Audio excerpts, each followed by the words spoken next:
Hey everybody, welcome to the channel. Big C here, also known as Clayton. I'm gonna go through a little bit of upgrades that I did to the engine bay. That's what this episode's gonna be about. We're gonna start with the air intake. I went ahead and went with a DO88 intake. Silicone hoses. It's a BMC air filter for here. And then it's got the charge pipes. That's DO88 as well. I have a Turbo Smart wastegate with DW 1000cc injectors installed. I'm planning on building this car to around 400 to 450 wheel horsepower. Nothing too crazy right now, for I still like to enjoy the car around the city. The other upgrades I've done is R8 coils. They're from Audi, and I just had the Varg Performance hook me up with these. They're adapters. No check engine light comes on at all, so which is nice.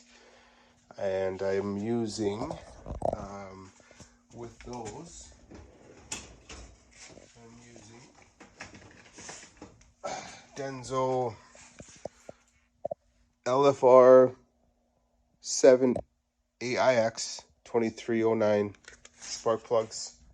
I think I have these gapped at, I think they came gapped at either 7.5 or 8. Can't remember, it's been a while. I have a catless downpipe for exhaust. Just a turbo cover here. I got rid of this heat shield because I found it just kind of held the heat in there too long. And when I would shut the car off, that heat shield would just resonate the heat everywhere, to the battery, back to the manifold intake, all that jazz. So I was trying to just focusing on heat management when I started this build. Had a crazy misfire, cylinder 2, did a bunch of stuff to try to fix that, found out that it was an exhaust valve that was burnt. So I ended up replacing all the exhaust valves and getting the heads refinished. And I can show you guys some pictures of that on a future video. When I took that apart, I also did harmonic balancer, starter, alternator, and a bunch of other things. All new sensors. I installed a catch can. I just picked this cheap catch can up from, I think it was Amazon actually. So yeah, so that's just the catch can there. Pretty simple to do. I just put some haywire. We call it haywire. It's actually called tie wire. Tie around here so that this doesn't pull out. So, and I just, at the beginning of my build here, I was a little worried about heat because I had that heat shield on. So I went a little crazy with this heat shield shit. I don't think it was all that necessary. One thing that I think was necessary was heat shielding the expansion tank, because I still just have the plastic expansion tank. I might do the upgrade to the metal one. New slave cylinder, new clutch, new flywheel, and what else is there? New master cylinder for the clutch. Had to do that. That was a fun job.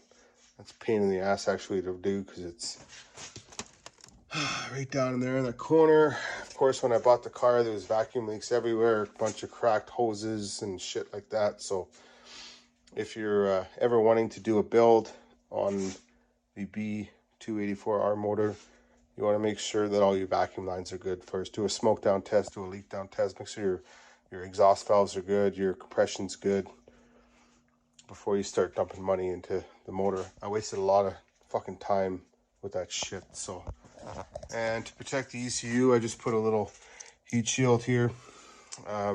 Just some reflective tape.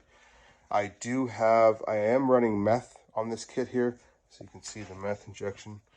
They just put a bung right here for me, just injects right into the throttle body, into the manifold, into the intake. And I just got this solenoid installed. The reason why I installed the solenoid, which I'd highly recommend, is because when I would take it for a rip, I'd do some nice pulls. I'd go stop somewhere, shut the motor off. I'd come back 10-15 minutes later, start the car, and it felt like it was flooded. So I think what was happening was, because when you shut the car off, the turbo's still spinning a little bit. It still has a little bit of vacuum in the system. So it might have been sucking a little bit of fluid from the reservoir, and I'll show you that reservoir later, and just dumping it into here. And then when you go to start it, it was probably filling this tube up here, I'm guessing, with a little bit of fluid, methane, and water, distilled water, and then it would just come in here and just flood the motor. Fortunately, I didn't have any engine damage from it. It was just, it took a little bit for the engine to start.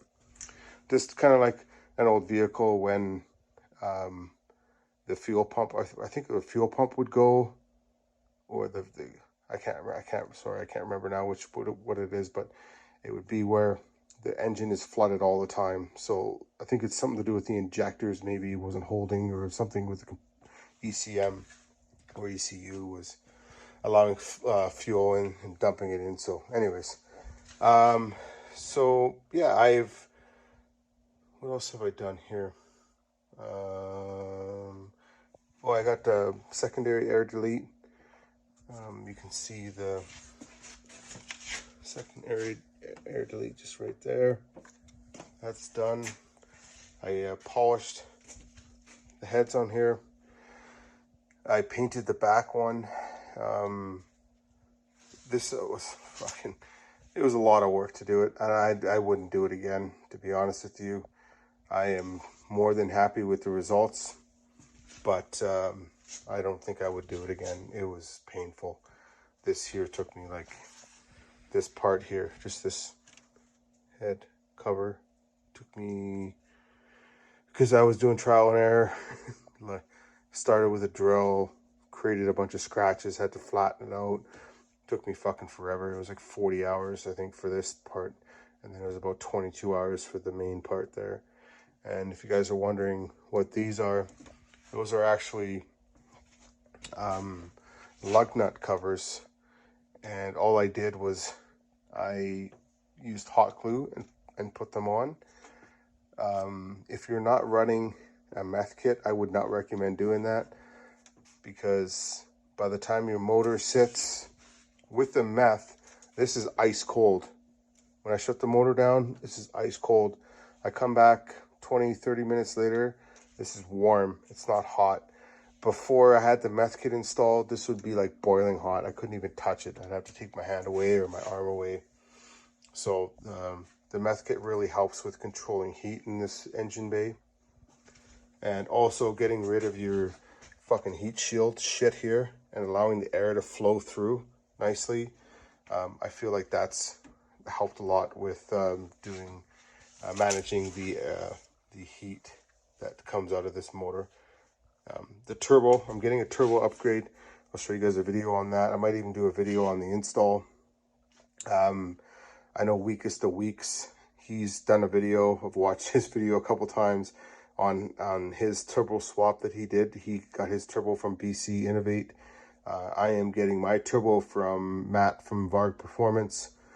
He's helped me a lot with this build. And this is a Hirsch oil cap. If anybody was wondering, a lot of people ask that. So yeah, so back to here. I don't think I mentioned, but this is a solenoid.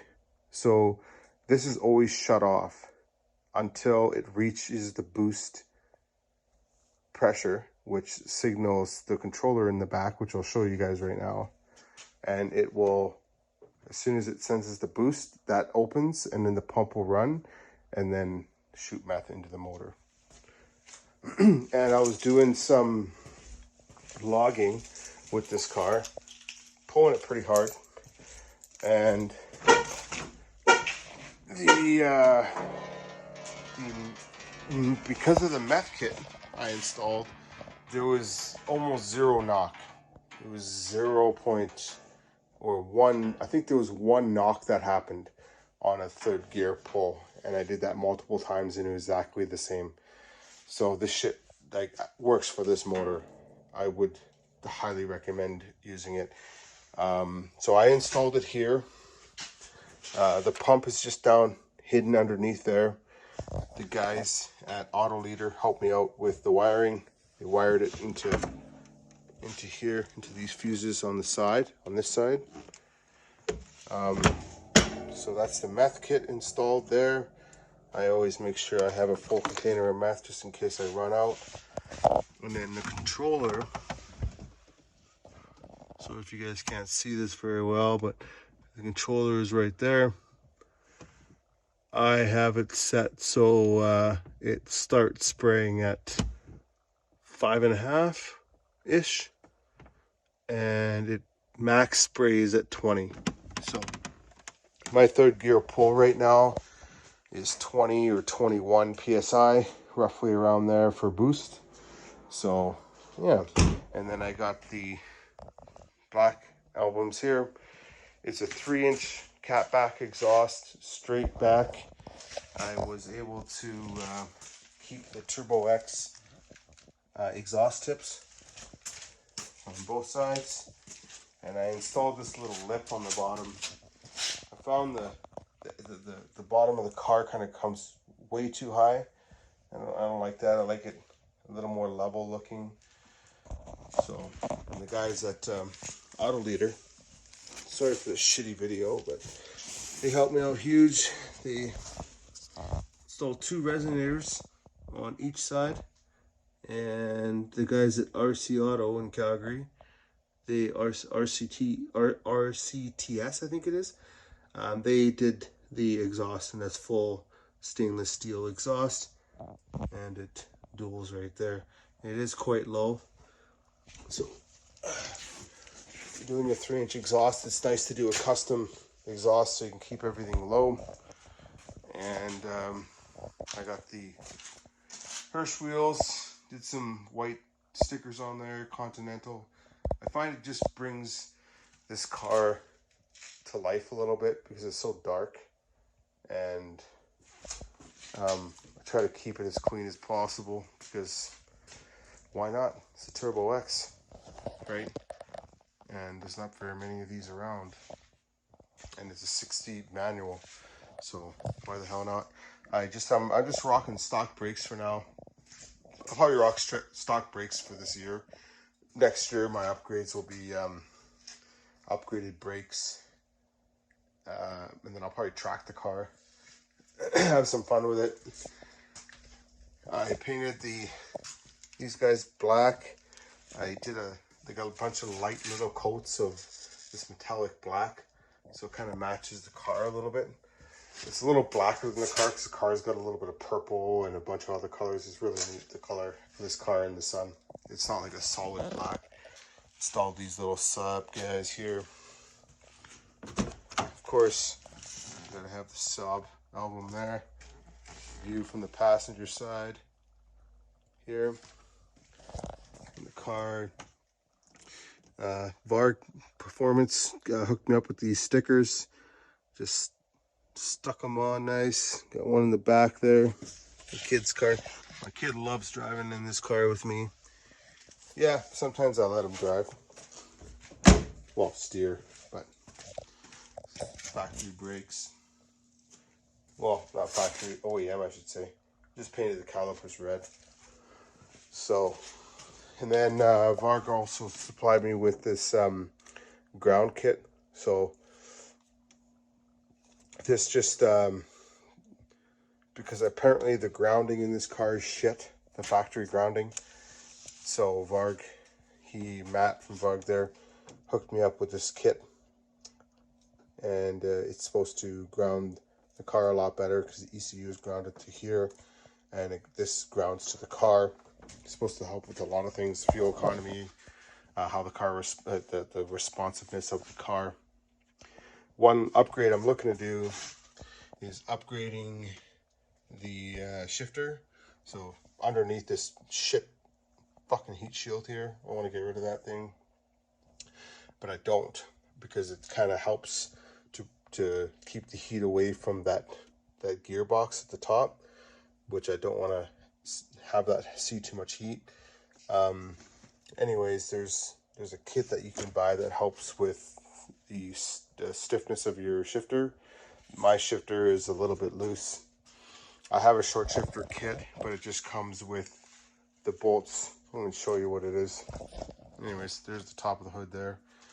I put this here because I was wanting the heat to reflect off of here and go down and out of the car. So if anybody thinks I was trying to protect my aluminum hood from here, I was not. I'm aware that aluminum can handle a lot of heat. So anyways, so body, I've always tried to take care of it. I did a see, it's somewhat nice and clean, shiny. A few little scratches here. Got a little bit of rust starting on the sides, just a little bit. It was a cool little feature I did. These are stickers I got from Varg, and I just put them on the inside. I like the car to stand out but be subtle at the same time. That was kind of my goal with this look on the car, and I got these from Gustav at Nordic Speed. He hooked me up with the DO88 kit and all that, and I got the black Saab in here. So it's just blacked out in here. It's really dark. I like the dark kind of look. Here's the short shifter that I'll be installing right here. I know Weakest of Weeks, he did a video on this, installing the bushings, the steel bushings with the, and replacing the fucking shit rubber bushings it comes with. Inside here, I've kept it pretty basic. I got a boost gauge I installed on the side there. Mostly everything inside except for the stickers is stock. I've kept it pretty basic. Try to keep it nice and clean as I can. And yeah, and I also have titanium bolts for the tires. Sorry, for the rims. On all 4 tires. That was probably one of my favorite upgrades, to be honest with you. But, and of course, the black album here. Yeah, nice and clean and shiny. Yeah, like I was saying, those titanium bolts for the wheels, probably my favorite upgrade. It was a noticeably difference for handling. But anyways, that's it. Oh, before I finish up, these weather strips here were from, goodness me, GB Performance, I think it was. So yeah, I like those. Those are nice. If it's raining out and you want your window open a little bit, or if you want your window open a little bit but you don't want the wind to gust in, those are nice. Of course, my sunroof, if I open it, the 2 clips, I know everybody is more than likely familiar with this. The 2 clips, there's one somewhere around here and on the other side. Both of the clips that hold that metal piece that goes up and down, I think it's actually the other way, are broken. So if I open the windshield, it's a pain in the ass to close it. So I just gotta, but still, I don't mind it having, just lifting the back of the windshield up. Kind of gives it more of like an aggressive look, but you can even see me there. But yeah, that's my Turbo X there, guys. If you guys got any questions, hit me up. Let me know. I don't mind helping anybody else out that are planning to do some builds. I redid the headlights, just refinished them. I got a Saab plate on the front. I had to flatten out the bottom lip here, because that lip here gets destroyed on bumpy roads and shit. So, but yeah, there she is. Hope you guys enjoyed this video. Don't forget to subscribe, and we'll see you guys on the next one.